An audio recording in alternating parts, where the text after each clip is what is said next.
सरकार की जय हो। आइए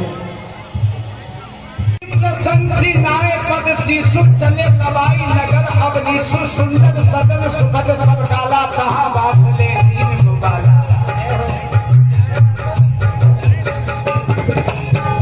सिया विकास घाट सुंदर सदन माया निवास घाट सुंदर सदन माया के निवास घाट सुंदर सदन के लक्ष्मण के मन भीतर ललिते लक्ष्मण के मन भीतर ललिते लक्ष्मण के मन नगर के संगमा विरत करे सुंदर सजना के प्रीत करे संगमा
मंद क्यों मुस्कुरा रहे हैं? लखन पूरे देखन चाहिए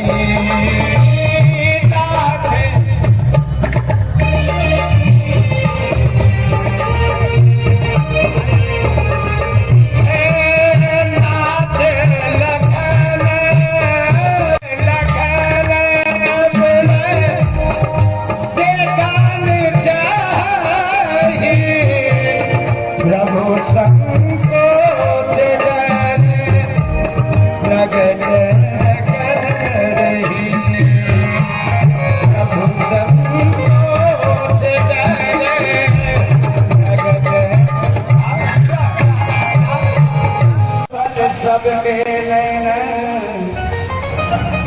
सुंदर बदन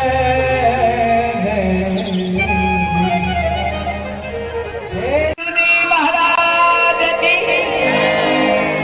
ये मुनि पदक कमल ये मुनि पदक कमल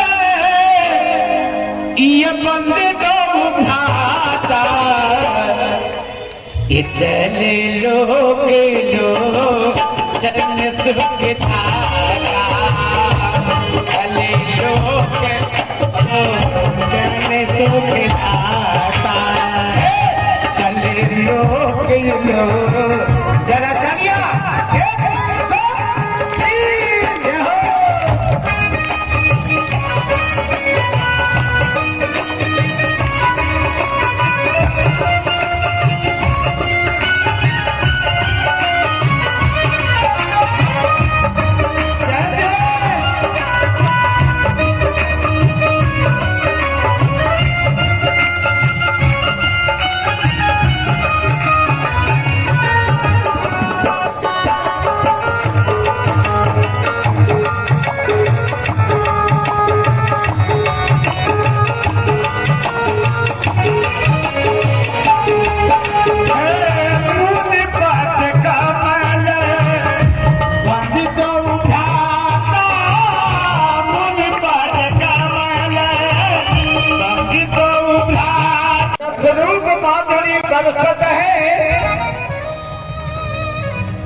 रस रूप माधुरी बरसत सखी जात रही में रस्ते रस्ते, श्री राम लला धनुधारी ने दिल छीन लिया हंसते हंसते।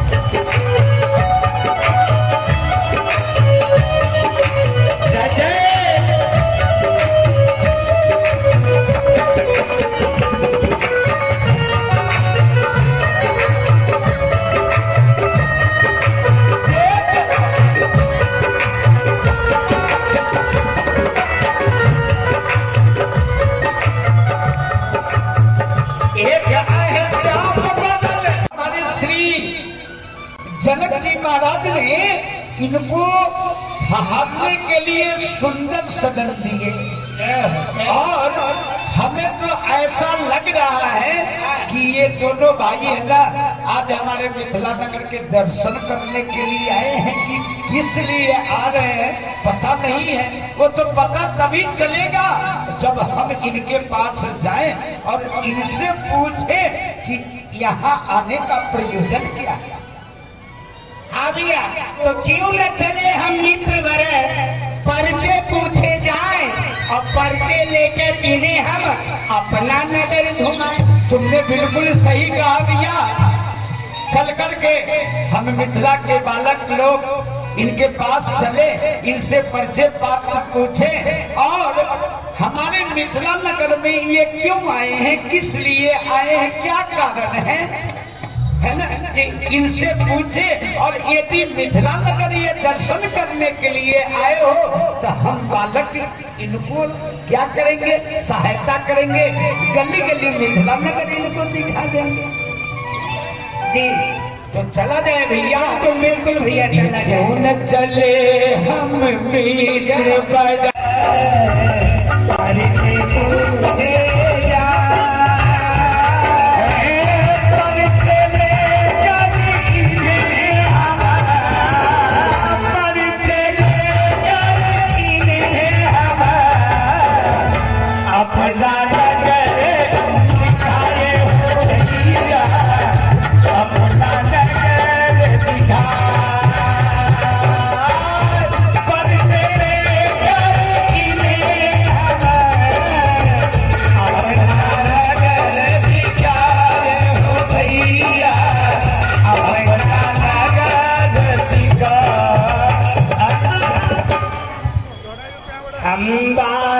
स्वागत करे, कोई मांगत नहीं कि हमका ये दे दो,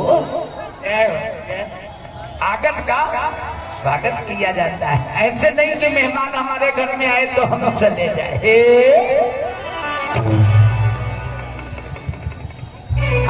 अपने सौंदर्य से कामदेव को भी लज्जित करने वाले राजकुमार आप दोनों हमारे मिथिला नगरी में किस कारण से पधारे, सो हम बालकों को बताने का कृपा करें। सुनो भैया, राम हमारो नाम है, अवध हमारो धाम, नृप दशरथ के तनय दो नथन गान भैया हम अयोध्या के रहने वाले हैं। श्री चक्रवर्ती चूड़ामणि दशरथ जी महाराज के पुत्र हैं तथा मेरा नाम राम है तथा मेरे छोटे भैया का नाम लक्ष्मण है। हाँ सरकार, आपका नाम लक्ष्मण है? हाँ भैया, मेरा नाम लक्ष्मण है। तो हमारे मिथिला नगरी में आने का क्या प्रयोजन है? हे भैया सुनो, हम मिथिला नगर का दर्शन करना चाहते हैं और तुम बालकों से दोस्ती भी करना चाहते हैं। मिथिला नगर देखना चाहते हैं और हम बालकों से दोस्ती भी? हाँ भैया। मिथिला नगर तो हम आपको दिखला देंगे, लेकिन दोस्ती, क्योंकि सरकार हम मिथिला के दीनहीन बालक हैं और आप बड़े घराने के कुमार हैं, रंग में दोस्ती कैसे हो सकता है? चक्रवर्ती अवधि के नरेश के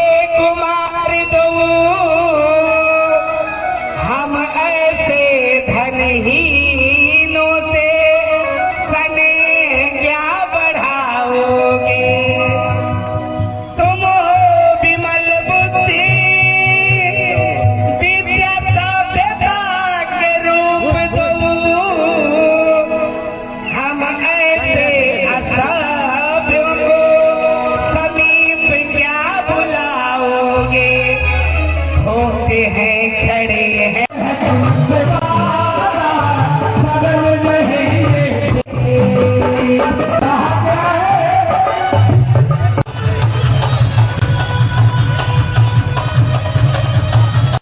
यही विचार लख वृंद सुनो सब आकर हमरो यही विचार कल रहे कल बुरा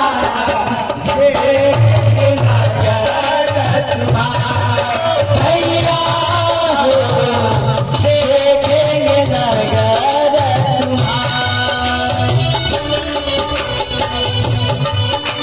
सबकी प्रस्थान चले दोनों भाई सबकी प्रस्थान चले दोनों भाई चलो दिखाओ गली गली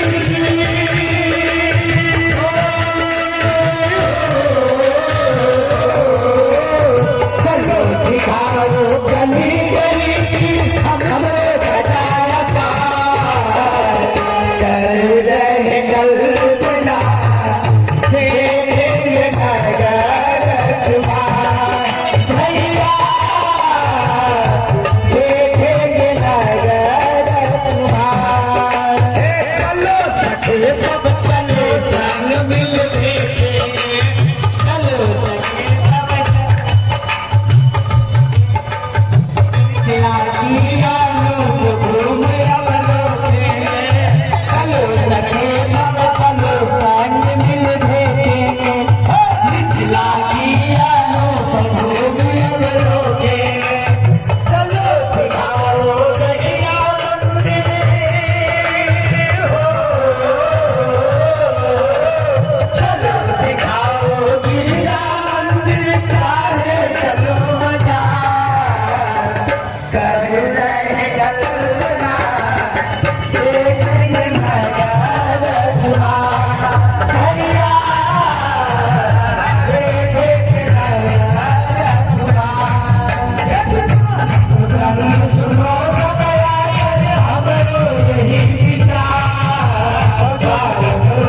सुनो सब आकर हमरो यही विचार कल्पना देखेंगे नगर तुम्हारा भैया देखेंगे नगर तुम्हारा राम दिखावही अनुजहि रचना कही प्रिय मधुर मनोहर बचना सरकार लक्ष्मण जी को मिथिला का बाजार लेने जाते रहेगा हाँ भैया बहुत सुंदर है मिथिला की देखो मिथिला की देखो मिथिला की देखो मिथिला की देखो मिथिला की देखो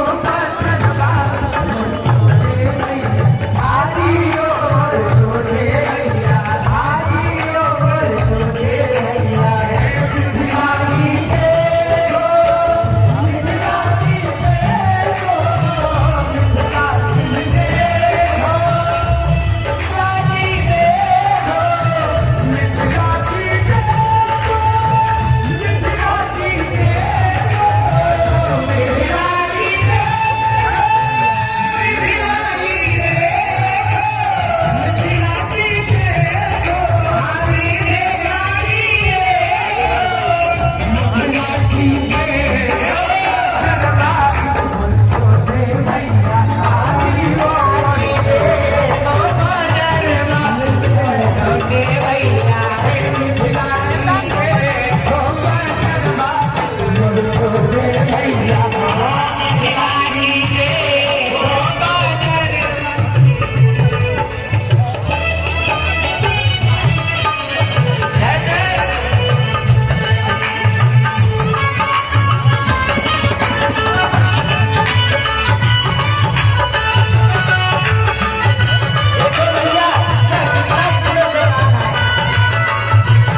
इनके विषय में कुछ जानती हो? बताओ सखी। ये कौन है सखी? कौन है बताना। एक बाती क्या ये सुंदरी सखी ये क्या करने लगे? बाकी ये तो हमला होने लगेगा बात नहीं। एक बाती मेरी क्या क्या ये बुद्धि ने बनाया इनको, ये बुद्धि ने बनाया इनको सिया के लिए, इनको सिया के लिए बुद्धि ने बनाया इनको सिया के लिए, इनको सिया के लिए